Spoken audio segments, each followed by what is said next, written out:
Shu kunlarda Koreyaning televizorlarida juda ham ko'p reklama qilayotgan karischa pitsa yeb ko'ramiz. Qani, bismillah. Buning ichida 2 ta vilka, bitta achchiq sous, sir va pickle bor ekan.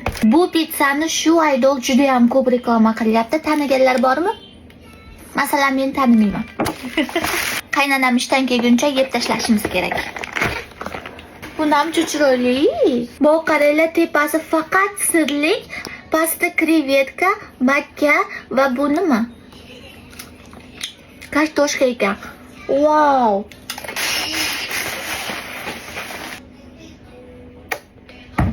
Wow. Sirni qaranglar. Bismillah.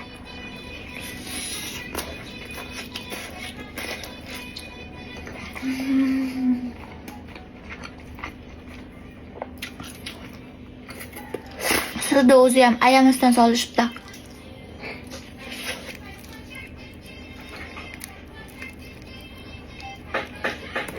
Wow.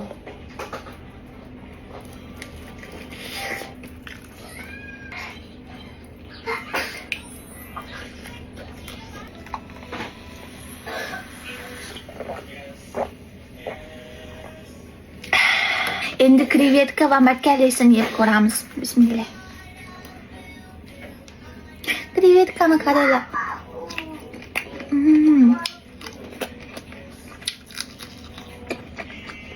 Krevetkani rosa yaxshi ko'raman.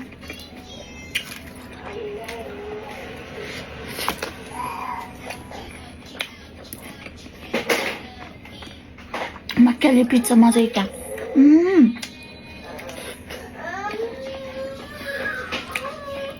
Uyda pizza tayyorlasanglar, shunaqa makka qo'yib pishirib ko'ringlar, vashi zo'r chiqar ekan.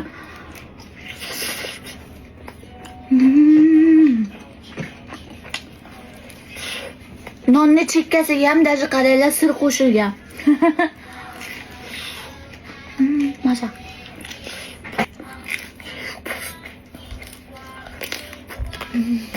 Menga ikkala turdagi pizza juda ham yoqdi. Bir tomoni achchiq, bir tomoni achchiqmas ekan. Sizga qanaqa turdagi pizza yoqishini kommentariyada yozib keting.